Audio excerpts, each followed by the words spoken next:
Welcome to the Clinical Cookout. Hey now, it's your Auntie Ashley. What's up? It's your girl, Auntie Shug.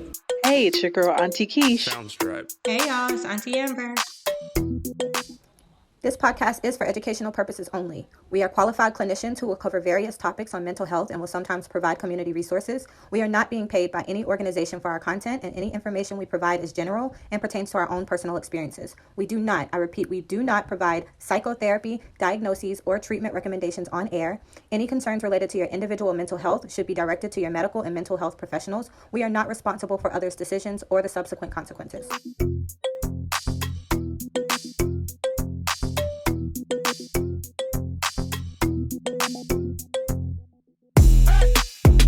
Yeah, so in the hot sauce, we were just talking about how it's important to interview your partners, have your partners interview you before you decide to engage in sexual acts together. So Auntie Ashley, didn't you have some fun facts or some myths for us to see what we know about sex? Yes.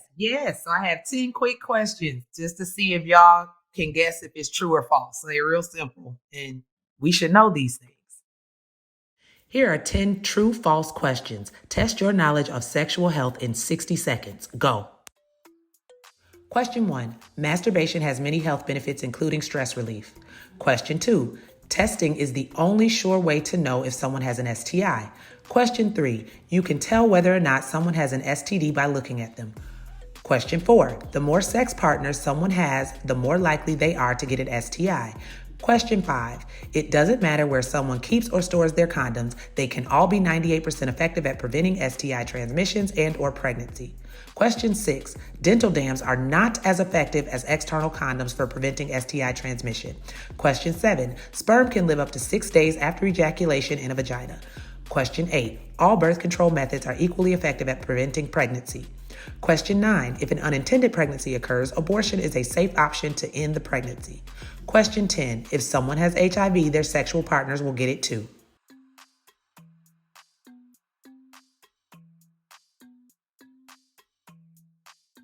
All right, so number 1, true or false, masturbation has many health benefits, including stress relief. True. All right. Number 2, testing is the only sure way to know if someone has an STI. False. I'm going to give y'all the answers after. Number 3, you can tell whether or not someone has an STD by looking at them. False. True. What the I can tell. Okay. The more sex partners someone has, the more likely they are to get an STI. True. False. Okay. It doesn't That's matter. true and false, but go ahead. Okay.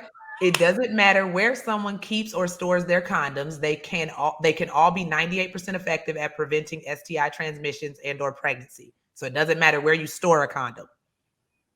True. False. True. Okay.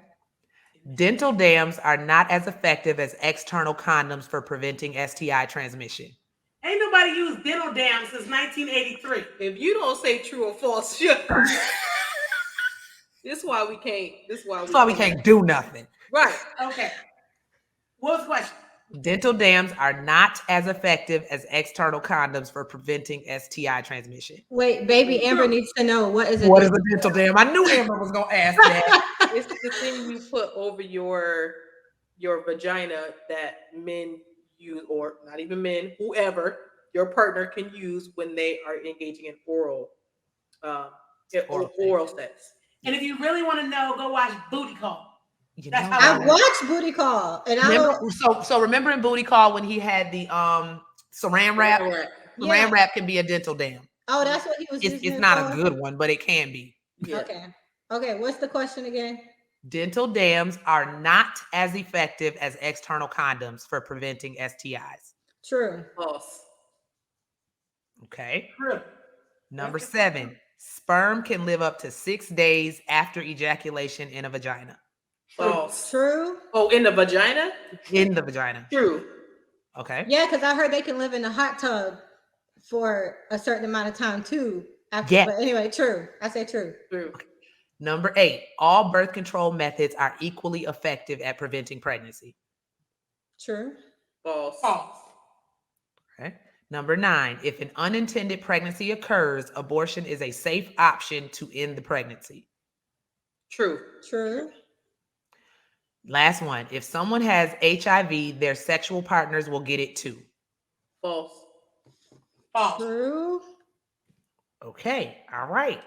So we just gonna briefly tell y'all the answers to these because the aunties answered. Some of them got it right. Some of them got some of them wrong. I got all of them right. Yeah, okay. Okay. So number 1 was masturbation has many health benefits, including stress relief. We all knew that that one was true. Yes, masturbation is normal and common for anyone to do at any age. Research has shown that it can reduce stress, release sexual tension, help people sleep better, improve self-esteem and body image, relieve menstrual cramps, and strengthen muscle tone in pelvic and anal areas. So masturbation can do all that stuff. How does it relieve self-esteem and body image?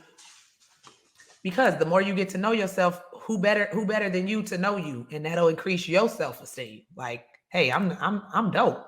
Every part of me is dope. Okay. So yes, it can. All right.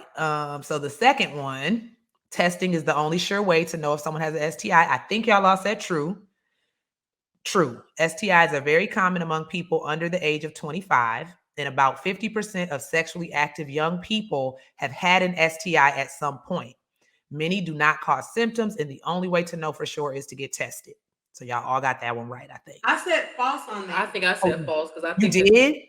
I think I thought about blood testing. That's what I thought as another way, but I guess that's a form of That's testing. still testing. Yeah, that would still fall under testing, I Okay. think. Yeah. Well, what I thought of was like some people coming in contact and like feeling the burn when they come in contact and knowing that something ain't right. Right. But okay, take for instance, as women, we could have a burn and that could be from a yeast infection. That's not an STI.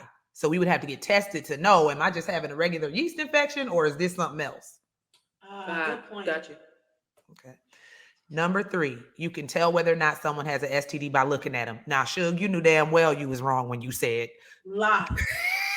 you Lie. was wrong. And let me tell you why. Because remember when the HIV epidemic was real big and running rampant and they started to have certain symptoms and they would get sores in their face and you would look at them and you would know that that was a symptom of HIV. That's why I said true. So, but here's the problem with that. A lot of those symptoms appear in other ailments. Like, for instance, sores and lesions all over your body. That could appear in several other situations other than just HIV. What, like leprosy? No. Meth addiction, doesn't that like cause, holes Yeah, in certain and parts like of your working in body? the older population, they have a lot of lesions and wounds like that as well. Yes. So those things can appear like on your buttocks, like if you are laying down too long in certain places, or Did even she just say buttocks? She Like did. she can't She say said butt. butt. She said the proper term. If you I'm lay sorry. on I your like ass it. a lot. Say buttocks, girl. I said that because I'm so used to the medical term when I was a medical social worker, what they use. But like if you're laying in the bed too long, you can get sores and they start to, Right. Right. be on you. So the symptoms, you can have similar symptoms in various different situations. So this is why you can't tell. You don't know what that's from. You just assume what it's from. Mhm. So you knew that though. You knew that, Rashonda. You just had to be contrary. You knew that. I mean, I'm just saying.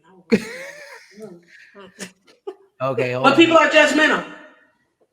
Yes, they are. And I think that was a part of, so the answer was false. Most STDs aren't visible and many have no symptoms. The only way to know is to get tested.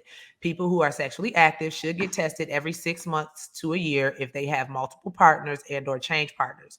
You should get tested about 4 to 6 weeks after changing partners because some things won't show up right away. So like if you just broke up with somebody and you go to the clinic the next day, might not show up. It might show up 4 to 6 weeks later though.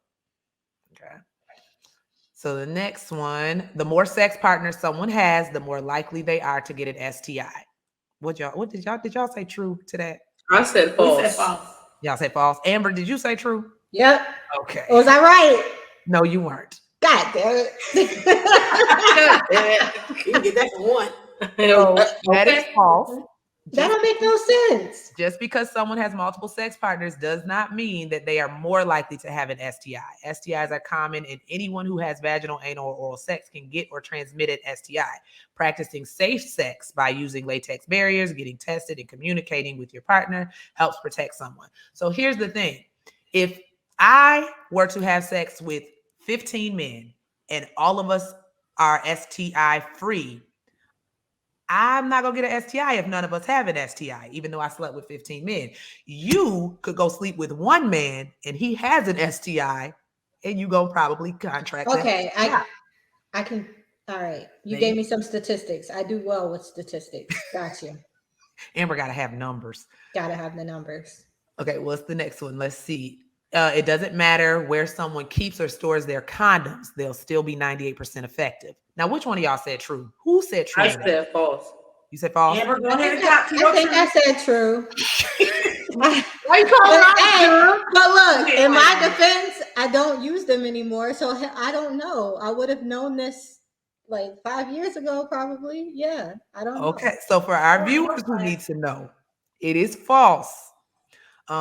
Practicing safe sex is about more than just having condoms. It involves storing them properly too. Condoms and other latex barriers should be stored in a cool place like a bedroom drawer. While it's important for someone to prepare for sex and carry barriers with them, they should know that keeping them stored in cars and wallets can break down the material of the condom. Oh my God. Y'all better be storing these condoms properly. Yes. Cars? No. You know they leave it in their cars and their wallet. I'm sorry. Yeah, Yep. no, I think that's how I got pregnant with Elias. It You know never what? did make sense. It never made sense. I'm telling you, every single time we wore protection and I still got pregnant. That's because you fertile myrtle over there. That's not, This is like, oh my God. That's Oh probably my why. God. you are fertile myrtle over there. That's why. I did not know that though. Storing it in your car or in your wallet, like Yes, changes it will the break it down. efficacy. This is how you end up with, like, granted, we know the stories of people who poke holes in condoms, but if you store it the wrong way and it gets too hot and you still use it, like I have seen, I don't forgot what movie that was, but he took that condom out and it was like stretching and it snapped. Like that will happen. So you shouldn't be using that condom in that case. The wood. Was that the wood? Yeah, it had been in his wallet too long. Take my black card. Take it now. You ain't never seen the wood. You ain't Take never it seen now. it. It's been gone, Amber. We didn't Snatch it. Just snatch it away. Okay, the next one was about the dental dams. Our dental dams are not as effective as external condoms for STI transmission. So I can't remember who said true or false. I said false because it don't sound right anyways. The damn plastic over there. Wait, I said true. I'm sorry. That I said true. Dental dams are not as effective. So that would mean if you say true, that means you don't believe they're effective. Okay, no, I might have said false. Okay. I'm pretty sure I was confused. So it's false. Both dental dams and condoms are equally as effective if they have been stored properly, have not expired, and are used with water-based or silicone-based lube. Lube is very important. That can tear up a condom if you use the wrong kind of lube. You should always be using a water-based lube with a condom. Yes. Okay. Dental dams work best for mouth to vulva or mouth to anus oral intercourse. Okay. External condoms work best for mouth to penis oral intercourse, and dental dams can also be made out of an external condom. So you can take a condom and make it a dental dam. I'm just trying to figure out in my mind how this works. How you putting it inside? No, it's on the outside, Amber. On the outside. How do you get it? How do you get it to stay? You holding it? Spread it and it'll stay. With the lubrication that's already down there, it will. You know how sticky saran wrap is. It will stay. And if it don't stay, nobody's using it. Don't nobody like. I have not met the person yet who uses dental dam. Okay. So past 1979. Shut up, Rashonda. Okay, so sperm can live up to 6 days after ejaculation in a vagina. True. We said true, and that is true. If semen gets in the vagina, the sperm cells can swim up through the cervix and uterus and into the fallopian tubes to look for an egg. They have up to 6 days to find an egg before they die. So, day 6, the sperm is dead. Okay. And they compete against each other. Yes, they do. And How do people know that? Like, how do the scientists Because know we that? took sex education. I know that, but that means you taking information from somebody else and taking it in as your own. How do them people know they've that they taken competing? they've taken microscopic Mhm. pictures of this happening. They've shown it.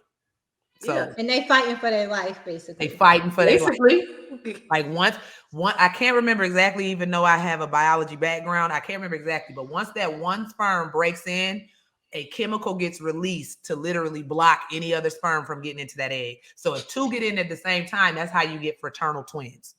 Okay. All right, so let's see. Be All careful. birth control methods are equally effective at preventing pregnancy. So all birth control methods work the same way. What did y'all think about that? I think I said true. True. Yeah, it's false. All birth control methods are equally effective at preventing pregnancy. I said false.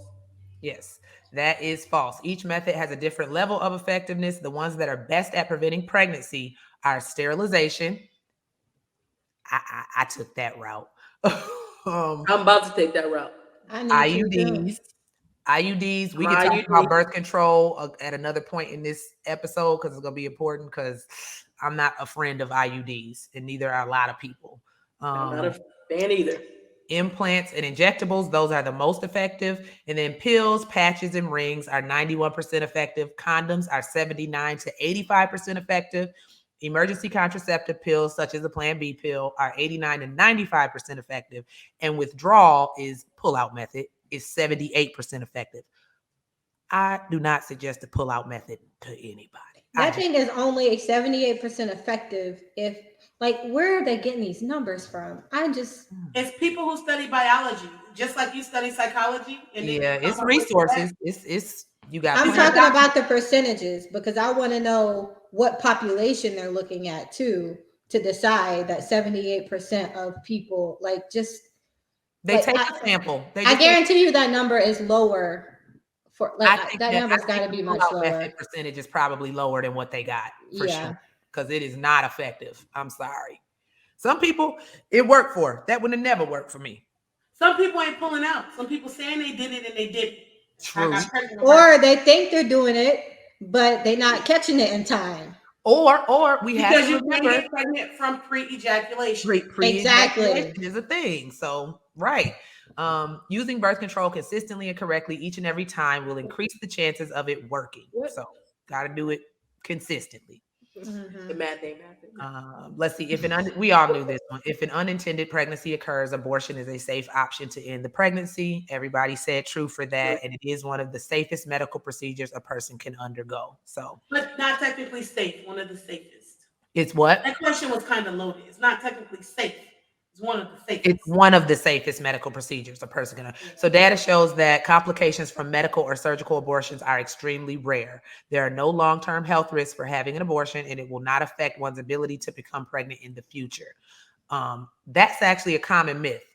I grew up hearing people say that if you have too many abortions, you will eventually not be able to have a baby. And I always believed that was true, but come to find out, that's not actually true. That is actually what research had said years ago, like 10 to 20 years ago. It's what like the science was saying. But I guess now with technology and being able to look at things a little more in depth, they kind of reverse that. But you know how people hold on to stuff from 10, 20 years ago, no matter what the new science says, they're just like, nope, this is what it's always been. I believe this. Right. So, well, but I mean, rightfully so, because science changes. Science changes, yes. Yeah. Actually, the last sentence of this one, I don't know if I agree with. That's a little bit controversial to me, which is people who have an abortion, the vast majority of people who have an abortion have no adverse mental health outcomes from the procedure. Now that that is not true. That is not true. Because you make it seem like this is an easy decision. A woman makes it, or a person makes it, and then they good to go. No, there's some. I think more people have mental, Yeah, they've done studies on it. Yeah, they've done studies on it, and a majority, probably 90% of women have like PTSD, anxiety and depression from making those decisions. Yes. So that is entirely false. That is entirely false on that line. And mind you, this is resource Planned Parenthood, Student Health and Wellness Services. It's a college resource, and they got all their resources listed at the bottom. Well, this is why I be talking about what kind of research it is, what procedures are they using to get these numbers? Because if they're studying, let's say the population is on college students, and let's say they're using just a 10 question questionnaire to ask them, are you having this mental health symptom and this mental health symptom? That's not going to encompass all of mental health. So it's going to come out that, oh, this population of 200 college students, 90% of them had no mental health issues after abortion, but that's not the case. So Also, that's all I'm college saying. students, they probably don't, because when you're trying to get through school, all you're thinking about is your end goal and not the decision that you made to make sure that you get to your end goal. True. And that doesn't represent That doesn't represent the masses. That's one specific population. Okay. Yes, you're right. I guess it would be true for that specific population that they did the research on, but that's not representative of everybody. Right. Exactly. There are definitely, I will say, there's definitely opposing research to that. Right. And the funny thing is, their research comes from the American Sexual Health Association. So that's a big organization, but still, I feel like they research. I would want to know, who did y'all test? Who did y'all ask these questions? Not even who did y'all test, it's the sample, right? Every sample is going to say something different. Right. And so since you pull from that, that's the sample and that's what it represents. Right. All right, last one, and then we're gonna get into some more discussion here. If someone has HIV, their sexual partner will get it too. I can't remember who said what. I said false.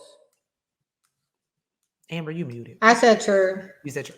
Okay, that is false. There are many ways to minimize the risk of contracting HIV from an HIV positive sexual partner. These include pre-exposure prophylaxis, which is PrEP. That's a newer medication. Post-exposure prophylaxis, which is PEP, condoms and other latex barriers while engaging in intercourse. So just because your partner does have HIV or any other STI, there are ways to protect yourself from getting the STI. Okay, the question didn't say with protection. So just saying without protection, the answer would be true. Another thing I think that we should say is that we are not suggesting that, if you know somebody has HIV, oh no, you won't catch it. Do your homework, do your research always. Mm-hmm. Always. Good thinking. Good thinking. Should always do your homework. And always protect yourself.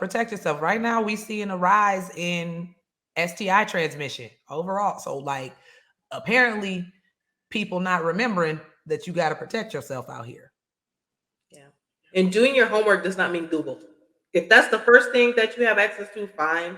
But doing your homework means actually speaking to individuals who have a specialty in this area or who are certified and understand this area of sexual health with your partner.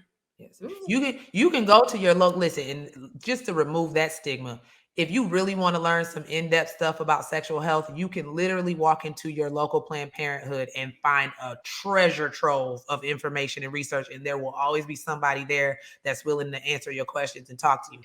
Okay, so we see there, those are some myths and facts that people need to know. And like you saw the aunties discuss, sometimes we got to take it with a grain of salt because we don't know the sample. We don't know who they sampled for the particular numbers, and it could change. It could change over time. It could change depending on who the sample population is. So, and how the questions are asked. Yes.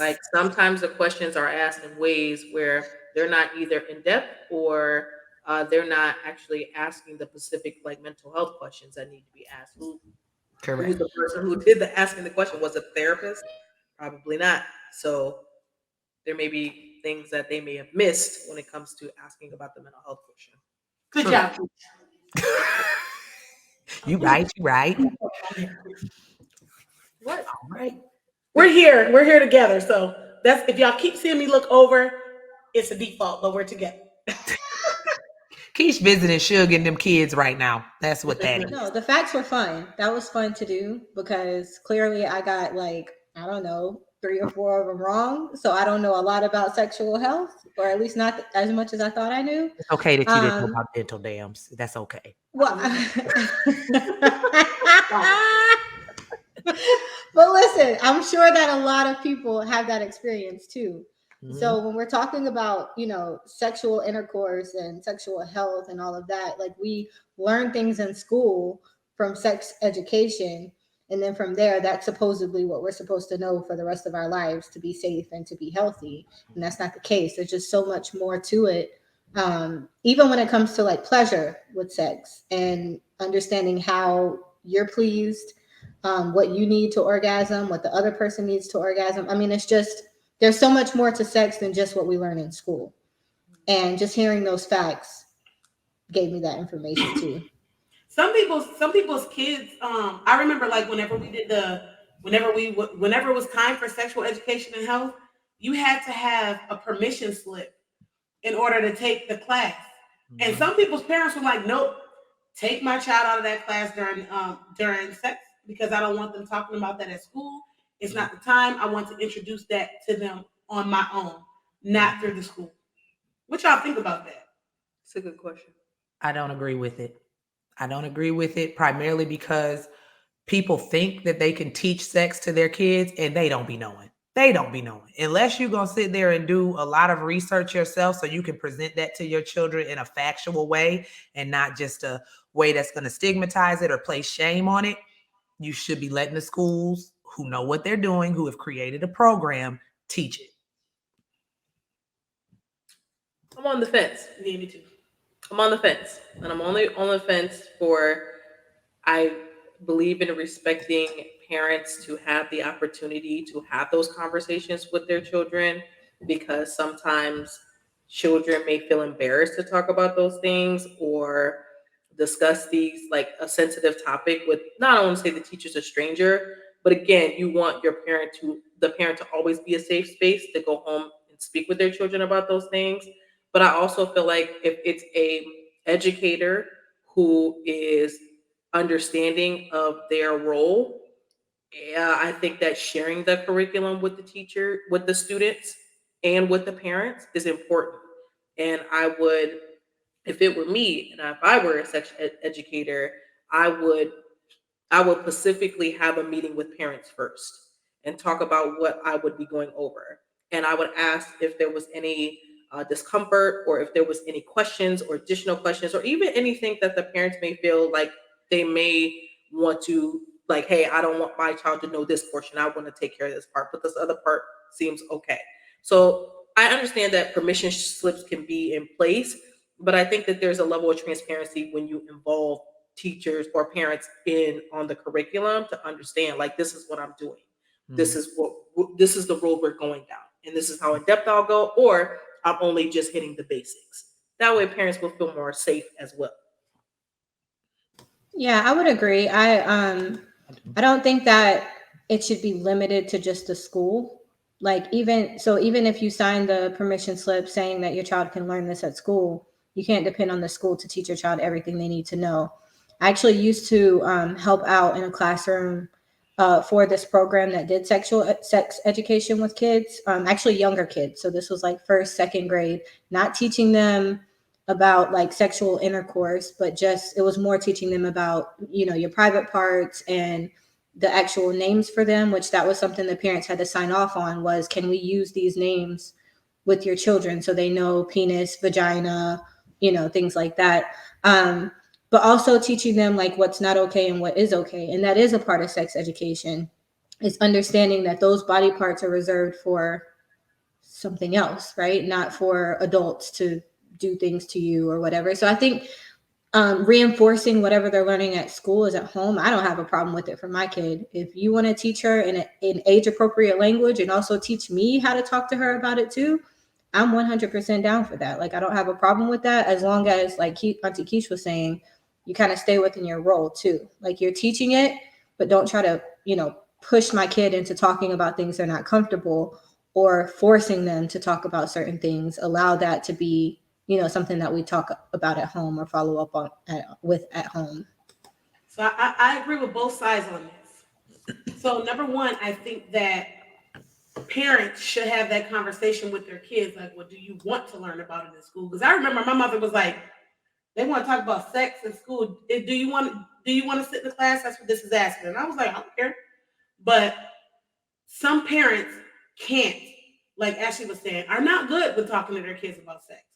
They're not good with it without putting some shame in there, some blame in there, and then, you know.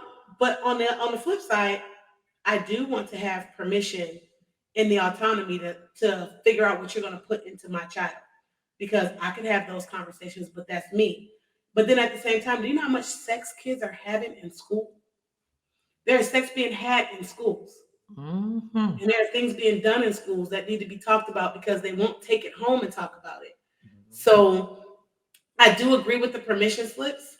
I want to know what you're teaching my kid. Right. 10 toes down, Keish. I want to know what you're teaching my kid each and every single time.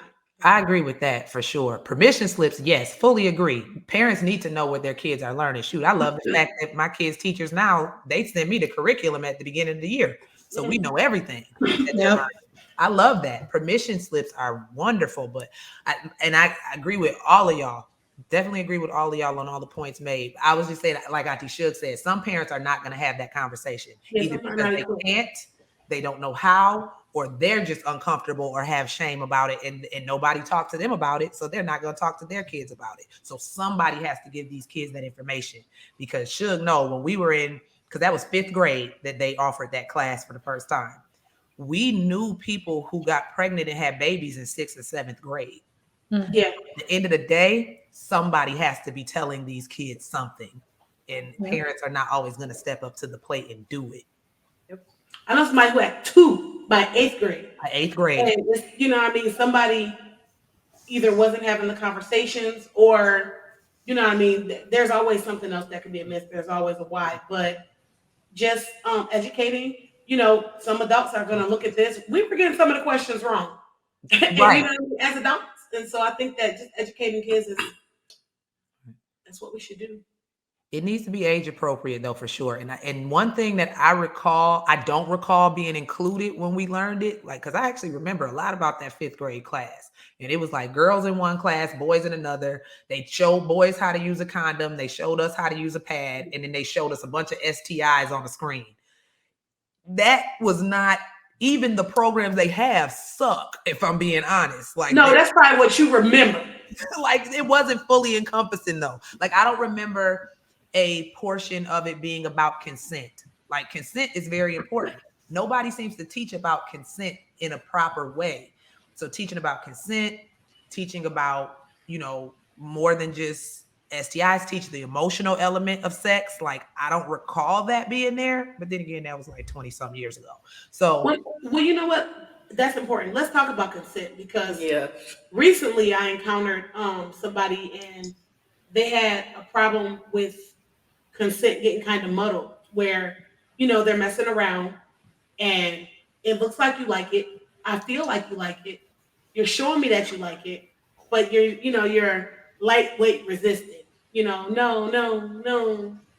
And then I go ahead and I kiss you, or I do whatever, because I feel like you like it, but I feel like you're playing games. Later on, it came back that that's not what I wanted. You should be in jail. And just a bunch of family members and people being like, you're a predator. And this person is like, what do you mean? They consented. I was not shown, oh, I don't like this. So this person was confused. So I ended up telling this person, from now on, explicitly ask, is this okay? Because some people lie. Some people like to blow up things. Some people bring their own issues into the sexual bedroom, and then things happen. And some people are, falsely convicted or falsely accused of things when they were just really confused, and nobody knew. Mm-hmm. I have an experience with, I was in my grad program, and I partnered with nursing students, and we went to the juvenile court. And it was our job, me and her, it was our job to talk about consent with 17-year-old boys. And not one of those boys understood consent. Not one. And they all said, well, she may say no, but she really means yes. And I was floored by that because none of them felt like if a girl told them no, that she really meant that. And even the security guard who was in there, who was a grown male, agreed. And he was like, well, sometimes you got them girls that come over, they try to play like they don't want to, but they really do be. And I was floored. And I was thinking to myself, like, you have these young boys in your care and you are agreeing with this? Like, I was just floored. But I thought that there was a lack of education wherever they came from or whatever school they went to, or maybe even their parents wasn't, you know, didn't know enough about sex or consent to teach them. But I thought it was 3 classes. It was my class where I had to go in the group with the boys, and then there was 2 other groups of students where we had to go into 2 other groups to talk about consent. And not one of those groups of boys, not one of them, said that they understood consent. And basically, and all of us kind of came back together and talked about it, and we all had the same consensus. No boy in either one of those groups respected consent. Not one. Mm-mm-mm. You know why that is? That's because we still live by this mentality that girls play hard to get. It's a whole song that I loved growing up. She's playing hard to get. Like, it's a whole song where you are saying girls play hard to get, but they like it. They like you. They still like you. And that's a misconception. Sometimes I really don't like you, or I really don't want this. I'm just afraid or don't know how to say no in a way that won't make you upset. Because sometimes that's what it is. You just don't want to make that other person upset. You know that this is what they want, so you keep going. But we can even take it back. Like, it was a whole argument on social media at one point about consent in Disney movies. Like, if we think about Snow White, she was asleep and he kissed her, and it was great because he woke her up and broke this spell, but she was not able to, she was incapacitated. She was asleep. So that's not consent. I didn't tell you to kiss me, but the Disney movie made it seem like, but he had to kiss her to save her. So little like that messaging goes in really young, and we don't think anything of it, but it's there. There's no That's a reach. No, it's not. That was literally I understand where you're going with that, but like, it was a whole social media conversation about I how in remember that. princess movie I remember the conversation, but like, it's not there. when you're talking about a movie, a Disney movie, and I can understand like the thought, the plant being invented, but I don't think that they're like, you know what, Snow White is asleep and I'm gonna kiss her and wake her up. We're talking about people who are actively in the act sometimes, True. or actively awake and talking to each other. True. But that's another thing. We do know people who've been drugged, and like we were all taking drugs. We were all smoking weed. We were all popping pills. I don't know. But Actually, I wasn't doing that. no, I wasn't doing that. I'm saying we know people in that situation. We heard it. Like, girl, I wasn't doing that. Incapacitated people have been. We know that this happens. So when we think about that, that's how it connects. Like, Yeah. it does become very murky if we at a party and we all smoking weed or doing something like that. And now I feel like you want to do this, but you really not in the state of mind to really say yes from a clear space. So is that okay or not? If we both high? I would say it's not okay. Like, if somebody is not explicitly telling you that they want to engage with you sexually, it is not okay. Period. Like Auntie Shug said, you need an explicit, yes, I want to engage in this.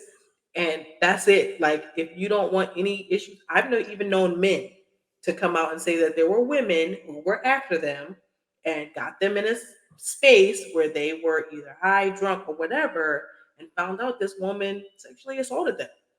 So I've even heard Ben going through this. So you have to be careful. You cannot just you don't have the rights to someone else's body. You just don't. You need to be asking these questions as adults. So that way you're able to help kids understand what consent is and what that means when it comes to being sexually active with someone or wanting to, and maybe not wanting to. When to say no. Like, if this isn't comfortable for you, make it a hard no. Do not be like, no. make it a hard no. One thing that people don't talk about is when you are actively engaged in the act, the minute somebody says no, it's time to stop. It's done. You have to stop. And so Oh that's what I ended up counseling. Like, I don't care if somebody was knee deep. The minute they say, I ain't feeling this, you have to stop. Yep. Well, how does that play out with the different types of sex play, though? Because there are types of sex play where the person does do that. Well, I guess it's if you both understand that we're engaging in this type of sex play. Yeah. And maybe that makes it a little bit different, but it still gets a little murky with that too. I would say you would need to have that conversation before you Explicitly. go into doing that. Like, hey, we're going to try some new things. However, if there's a uncomfortable feeling or discomfort that you have when we get into this, please let me know and we can stop and, you know, move on. Safe word. Safe word. Safe word. Right? Yeah, that's a good thing. Safe words. Yeah, that's what I kind of talked about in the mini. When you are trying new things sexually or different types of sex play, consent and everything that you believe is going to happen needs to be laid out before anything even starts. Like, this is what I want to try. This is what we want to do. Here is the safe word. That means I need you to slow down or stop. That has to be, the consent is still there. So, you know, going in, this is what we're doing, but also I have a way out if I need to. This is what I say. Some people feel like they can't have a way out because, like, say teens, right? If I'm in the wrong place, I was skipping school, I was doing things I might not have been supposed to be doing, and now I can't run out here crying wolf, saying I said stop, and he didn't have consent because now I'm in trouble for a whole laundry list of things. And so I think that it is important that we stand up here 10 toes down and say, you know, explicit consent needs to be had on both ends. And it might seem corny to say, do you want to do this? But you know what? It's better than going to jail. Better safe than sorry. And you know what? Even in adult couples or couples in general, I don't care what age you are, if you are in a committed relationship or you're married, even in those situations, sometimes you got to make sure stuff is okay. Like, there has been times in the act where my husband has said, do you want me to stop? Like, do you need me to chill out? You can still ask those, are you okay? Like, you can still ask those questions, especially if you're trying something new. Like, you cool? Like, you ask that, and that person then feels more comfortable saying, no, I'm not cool with this. I'd like to ask, since Auntie Ashley brought it up, about husbands and being with your.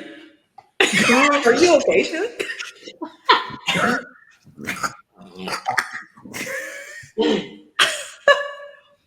You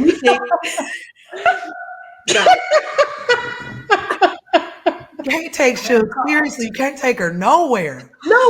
What you want to know about husbands? Lord Jesus. No, I'm just wanting to ask because I know that, you know, when you get husbands or when you get married, there's this automatic thought that my wife's going to give it up to me all the time. That's her job. That's what we're supposed to be doing. So now you don't have to obviously explain personally, but have you ever talked to a wife who felt like she didn't want to engage with her husband, or if she turned her husband down? Like, does that dynamic still play a part of your marriage as well? I have absolutely talked to women, had couples come in where this is my wife and she's supposed to do certain things in this area and she's not. Or that woman feels like, you know, I just do it out of obligation. That's what I'm supposed to do as a wife. I'm supposed to say yes to sex. It's not true in a marriage either. You could say no, but there's an other side to that. If you are consistently and always saying no to sex with your husband, we have some other things to talk about. It's something wrong, because you should want to be intimate with your partner, period. Like, you should want that. Not all the time. Sometimes you might have a headache. Sometimes you're tired. You have other things in life to think about. You got kids, you got work. But if you saying no all the time, like, I've had couples come in and say, we've only had sex once every 6 months. Jaw on the floor. Once every 6 months, that might be problematic. I mean, let me ask a question. Well, kind of make a comment / ask a question, because it also depends on sex drive and libido, right? Yeah. Is that how you say that? Yep. But if you have someone who doesn't necessarily need sex, if you have two people in a relationship who don't need sex and they don't really like every now and then, yeah, once every 6 months is not a problem. True. But if you have one person whose sex drive is super, super high and someone who's super, super low, then that becomes a problem because then it's a need, right? And my need is not being met. Yes. And I can definitely say, you know, prior to pregnancy, my sex drive was really, really high. So it was never a problem in our relationship. After pregnancy, I didn't want to have sex for a long time, right? Like my drive was way, way low. So then it did start to cause some problems. But expectations wise, like he understood while I was pregnant, this might change. He went to every appointment with me. The doctor told us this. And so he had an expectation like, okay, after this thing might change. This might happen differently. So it wasn't too big of an issue. So I think it's expectations, but also, you know, probably sex drive a little bit and just, you know. Well, there's a lot more that goes into marriage sometimes too, because when you're a mother, and this is past pregnancy, you're tired. You know, some people's kids don't sleep through the night until they're 2, 3, and you know what I mean. Like, so if I'm constantly tired, I constantly have to get up all night, and then I have to cook, I have to clean. Some women go to work, and then I have to take care of the kids. And then at the end of the day, you still expect me to have time for you when I've not had time for me. But I have to be like, you know what? I'm ready, set, let's go. That's difficult for a lot of women too. And it doesn't mean that you don't want your partner. It just means that you're beat down.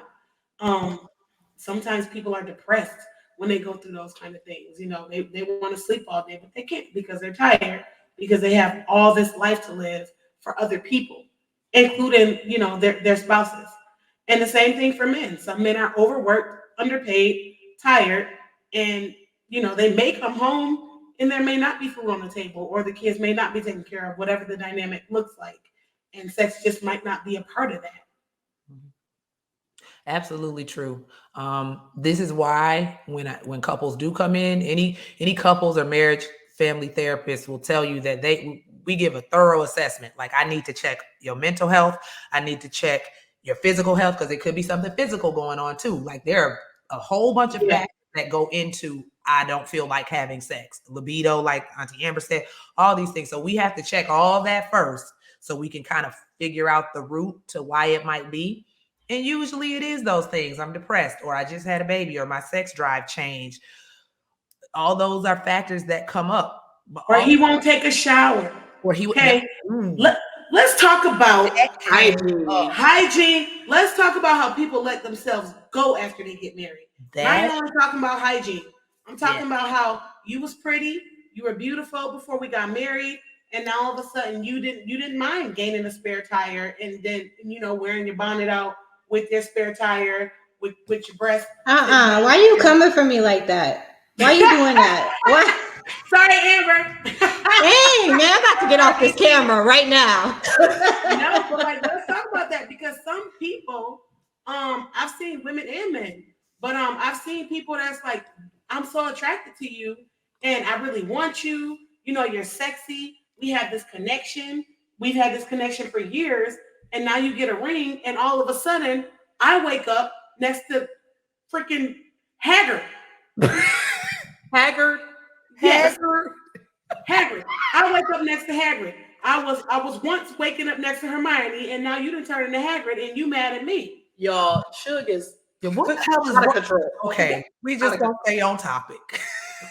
Hygiene. Hygiene and appearance. But that's a part of hygiene. What are you talking about? We talk about I'm saying hygiene and letting go. Yeah. Appearance, physical health, all that stuff. So yeah, I met you.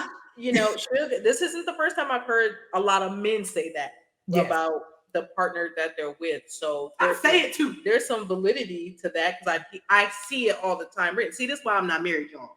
Because I ain't got the time for this fool to roll over and call me Hagrid. Because I ain't got the time. So that's why I'm not married. Because I don't have the time. So, oh my God. because things happen. No, seriously, things happen. And when I went through my doctorate program, I gained weight. I didn't look like what I looked like, 5 years ago, because I was under a lot of stress. but it's like, how do you adapt to your partner when things like that do happen? But that is a common thing that does come up. Sugar's not lying. Yeah. That is a common thing that has come up, I've seen. And so I would love to know how y'all handle those type of things, whether it's in therapy or in your own personal life, how those changes happen and what you guys how you guys address it. I'm gonna tell you what I do. Y'all can take it however you want to take it. I'm a double, triple, quadruple down before I even start saying it. Is I keep myself nice. Have I gained weight? Yes. Do I still make sure I dress myself up? Yes. There's nothing wrong with gaining weight. As we get older, guess what? Your metabolism slows down. It's a natural part of life.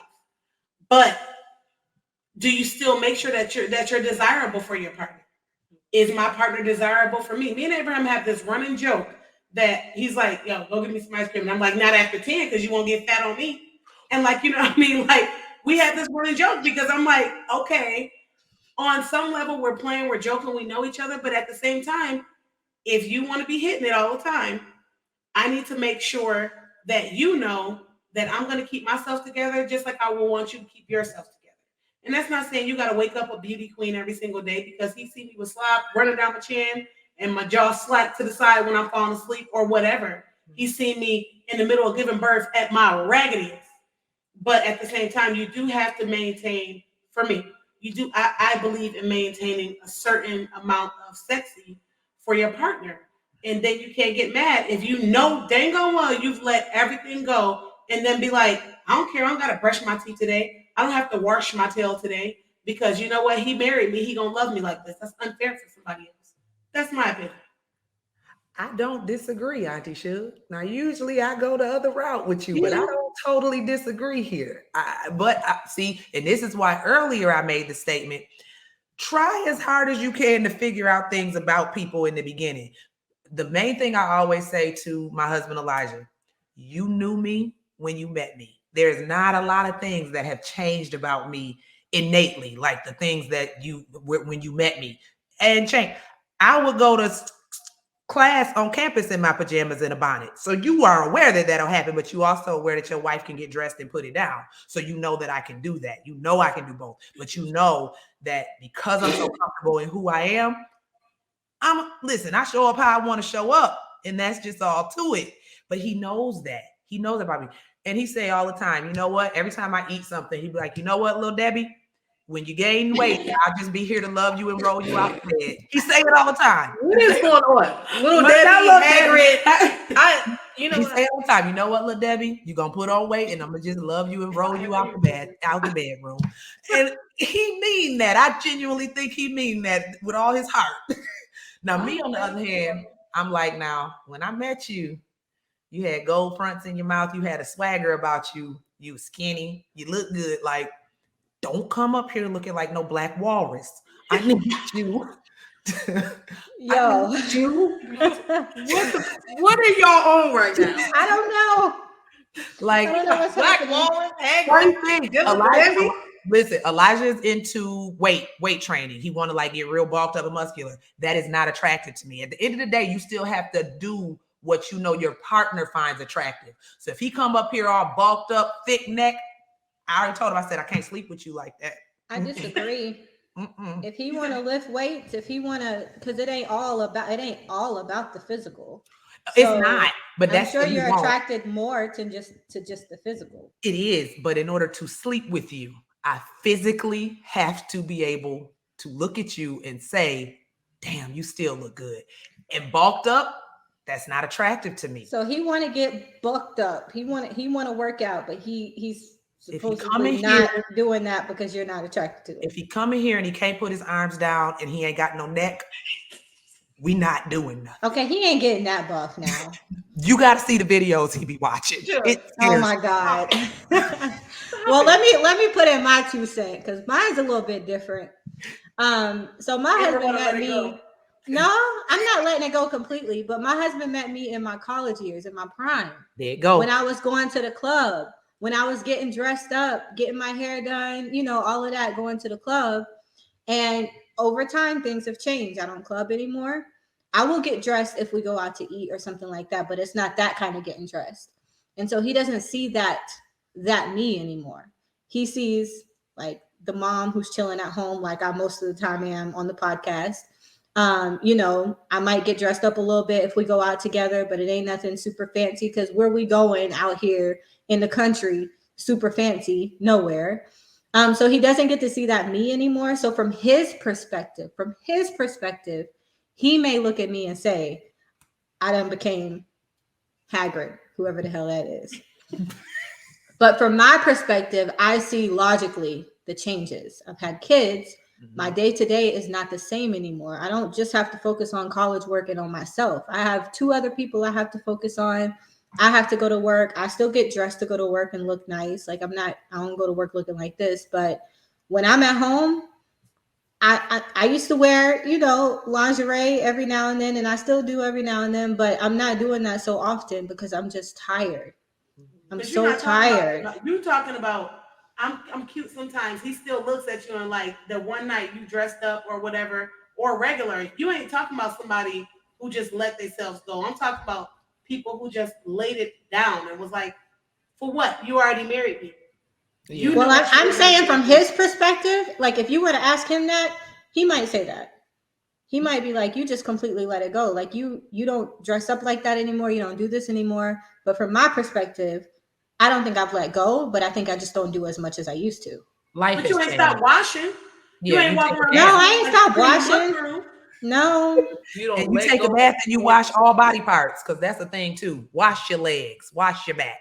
Yes, and your private areas, please. If you're having sex with people, yes, please wash them up real good, real nice. They need to be clean. So that's question. I got a question. You know people used to douche and like use soap and stuff all up in their vagina? That's not healthy, right? No, it's not. But I do it anyway. But it's not healthy. It's not healthy. No, you should wash. It's not healthy. Some people let it go, but no, you shouldn't be going up there with soap, quiche. I want it to be fresh. Like I need douche. No, but it freshens itself from the inside. Like yes, I don't be going up in there doing stuff up in there. All you need to clean is the outer area. Doing it where I know that, but I'm working on it. Okay, it's like a psychological thing going on. I'm working on it, but I do know that clean eating and what you put in your body is very important because it stops certain odors, certain smells that you may have had consistently. And for me, I noticed that when I started working out and being on my, health journey for the past 6 months, there were some changes that I didn't have to do all that. Didn't have to do clean off the minute because I was trying to, we think that washing it and getting up in there is cleaning it when actually it's a self-cleaning organ. Body part. So, and if you go up in there, this is why doctors have long said stop with the douches and all of that stuff. You can actually cause more harm. Yeah. You are actually introducing bacteria sometimes. We have natural flora and fauna up in there that keeps everything in working order. You don't have to introduce all that. I saw a picture on Facebook. This guy posted it. He was like, she keep herself clean. And I mean, this woman had a dresser full of Summer's Eve powders, sprays. I'm like, if she using all of that, her pH is toe to hell up. She is not doing well. Well, the Summer's Eve, the wash that's made to use on the outside, it's fine. I was about to say it won't tear you up because it does balance your pH. It's fine. Well, that depends. Now, for each woman, anybody who uses these products, understand that it's different for each woman. Whereas Auntie Shug might be able to use that Summer's Eve, that might be too much for me. I might need something more sensitive, or I might need something that is organic based. It's a lot of products out there. You got to find what works for you, but nothing should be going in you, including food. Even if we want to talk about having fun and exploring things sexually, please do not put sugar and whipped cream and fudge. None of that goes inside. You can't put no chocolate on it? On it, yes, not in it. Okay. I'd be too scared. I'd be scared. No, I'm just kidding. I ain't putting no chocolate nowhere down there. But she is sensitive. Sensitive with a capital S. I feel like it gets more. I feel like we get more sensitive as we get older too. Because I remember not being that sensitive. But you know what did make me super sensitive? I was in some kind of training and satin underwear, where all the you can't, like, cotton is better because all the sweat and all the toxins can get out. That satin just keeps it in there. And I ended up, with some infections, bacterial and yeast, and it's because of the satin underwear. I did not know that at 19 until my doctor told me. Yep. My And mom. let me almost. Oh, sorry. Oh, go ahead. No, my I mom was said gonna. that cotton underwear, breathable. You got to wear cotton underwear. And let me also say that some women are, I don't know if it's genetic or not, but are just prone to getting BV Yes. and yeast infections more often, no matter what. I mean, yes, you should wear cotton underwear. I know that. But no matter what underwear you wear or what you wash with or whatever, some people are just naturally more prone to it. So it doesn't always mean that you dirty or you nasty Right. when you get BV or when you get yeast infections. But your diet and the type of underwear you wear and the way that you wash can definitely be helpful with that too. And I see a lot of people shaming other women for that, or like on like somebody will put somebody's business out, and I'm like, that's the worst. Like, don't shame people over things that they may not even been taught when they were little or been able to understand themselves. And I Mhm. get it. Everybody said, "Well, no, they're an adult. They're an adult." Some people weren't taught proper hygiene. They just wasn't. And I know that sounds crazy, but there were some parents who just didn't teach their children proper hygiene. And so, as an adult, you want them to learn that. And hopefully, they find the resources to learn that. But don't shame somebody because their hygiene is different from yours. But you can always gently teach them or gently, do things in a more acceptable manner, not a shaming way. You don't have to do that to people. When that happened to me, it was my friend who told me.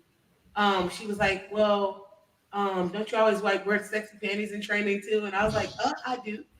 And she was like, "Yeah, it's because they're not breathable and we're doing too much physical activity." And it was Texas, so I mean, imagine like just a Mm-hmm. cesspool just being created out there. And so that I did have to learn it from a friend, and I wasn't ashamed about it. And I was ashamed to have to learn it, and I was ashamed that it was happening, but I didn't know that it wasn't about shame. Yeah, that shame, Auntie Shug, is a thing. And the thing is, you become afraid to ask questions too. Like you didn't learn it, nobody told you, but things you might have heard growing up made you feel like I'm not supposed to ask questions about this. I'm not supposed to talk about it. So then you don't talk about it. So you're afraid to ask the question. Things could be going on with you and you just don't know what to do. Even it's people who are afraid to ask their doctor those type of questions. And that's the person you should be asking, but it's Mm-hmm. just it's so much stigma put on sex and sexual health that people are afraid. And there's so many things that grown women, grown men just don't know when it comes to their bodies, when it comes to other people's bodies.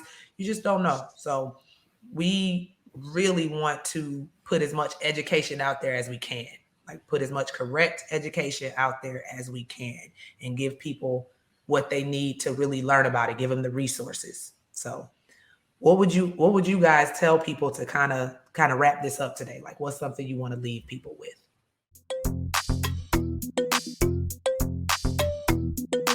If I could leave anybody with anything, I would encourage people to speak to their medical providers. We are in the age of misinformation. People are speaking on things that they are not certified in or have no knowledge of, even when it comes to the opposite sex. So if you are speaking on genitals and you do not understand how they work, besides if it's related to sexual intercourse or any type of sexual pleasure, and even then, sometimes individuals don't know, please consult with your medical professionals to get the help that you need and the knowledge that you need. Um, I would say get to know your sexual partner before you even enter into a sexual relationship with somebody, because a lot of people don't tell the truth. A lot of people are not forthcoming about what's going on, what kind of diseases they may have, what you don't know what people are going to leave you with.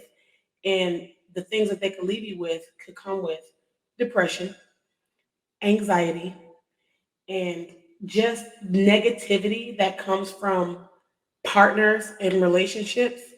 Sex confounds things. And so getting to know who that person is before you decide to enter, it's like a contract. Like I need you to kind of start looking at yourself like I want you to value me and I want to value you. And so when we're valuing each other, we're being forthcoming with everything. We're putting everything all out on the table and letting it really be true. So I'm gonna take a different route and I'm gonna go the self-awareness route. Um, discovering yourself is really the most vital and important thing. The more you know about you, the more apt you are to make decisions that you are okay with, you are ultimately okay with. So discover yourself. Being sex positive is not a personality trait. It's a lifestyle, but you have to discover yourself in order to be sex positive.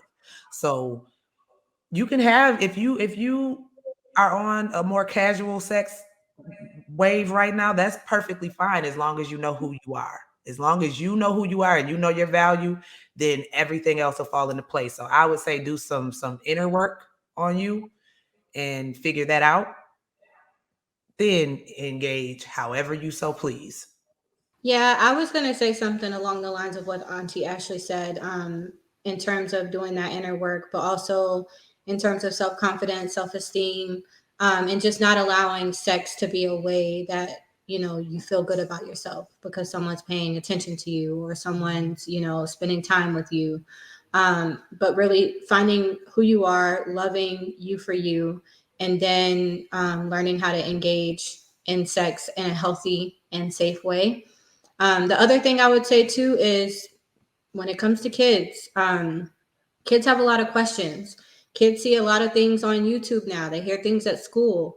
So educating your kids on sex. I know they have health class at school and they learn certain things, but there are rumors that go around about how things work. So just being open and honest with your kids, developmentally or age appropriate language, but letting them know what sex is, how it works, what it's meant to be, and whatever your family values are, whatever your thoughts are about sex as well. Don't shy away from the conversation when it comes to your kids and your teens. I know I didn't specifically say this, but please get STD testing. Yeah. Please. Like, Yeah. we need to normalize that conversation. I've seen a guy on TikTok actually ask people, like, hey, when he's going to get intimate with a partner, he's asking his partner, hey, can you get checked? And if your partner don't want to get checked, then you may need to go back and reevaluate who you are laying down with. I do it. I'm sure if the aunties was single, they probably would do it. But I would just encourage people to engage in your clinics. Me and my husband actually did get tested. When we decided that it was going to be like, this is it, we did get tested in the beginning. And funny story, we both got tested, and the test said positive that you're HIV negative or something like that. Oh God. He freaked out and was like, what does mean? Sue them. Sue them. Sue them. What I does would mean? do it. Why would you word it like that? I don't know. It was really weird. Rashonda, what does mean? And so we had to call the clinic, and I couldn't stop laughing because I just knew. I was like, no. We had to call the clinic, and the clinic was like, we would have called you, but like he's super paranoid about stuff, and so he freaked out. But it was his idea to actually get tested, and I mean, I respected that. So I don't have a problem with that. I think that's a good point. Yep. Yep. And you know what? I know, and I know people might hear it and be like, hell no. But I know married couples who still get tested. And it's not a matter of I don't trust my partner. It's more a matter of there are certain things that can lie dormant. There are certain things that could have tested false negative years ago and you really did have it and you just never thought to test again. So I know plenty of married couples who still do get tested every now and then just because. And hey, I don't see the problem with that, given how the STD rate has skyrocketed today. The CDC put out a report and said it has been 1.6 million new cases of chlamydia that have been reported, and syphilis and HIV is on the rise. So, goes to show that everybody is just not practicing safe sex. And the reason why it's on the rise is because people are jumping into relationships, sexual relationships, not knowing that person, not knowing what they have from Adam, and not knowing who they've been with, instead of actually doing the homework, doing the research, and respecting themselves and their partners enough to share that information. And when you do have a partner who you trust, and you've been intimate with, I would say also have fun. Try new things, try to be open minded. Learn about the body for both of you and how to please each other, and communicate about what you like and what you don't like. Because that's also another big thing is that kind of get in the routine of doing the same thing over and over again. And you don't want to get to the point where if it's someone you want to spend the rest of your life with, you're thinking like, oh God, we're going to have sex the same way for the next however many years. So just being open-minded, spice it up a little bit, try new things. Auntie Ashley had a mini earlier this week about different types of sex approaches, which is actually pretty educational. So tune into that as well. We You gonna have talked. I to know cut we that talked in, about bro. it in the episode, but shame, the attachment of shame with sex. I want to make sure people know you could talk through that. You can get therapy for that. You can discuss it. There should be no shame attached to your sex, sexuality, preferences, orientation, the act of sex. There should be no shame attached to that. It is a natural thing. And I don't want people to hear us say, you got to make sure you serious about a person. Cause like I keep saying, people do engage in casual sex. Just know yourself and understand what can come with that. Understand the consequences, understand the dynamics of that. It's perfectly okay to have fun casually and not want a serious relationship. That's perfectly fine. Just understand what you're doing. Thank y'all for Say your watching. thing, Suge. Say your thing. What y'all about to do?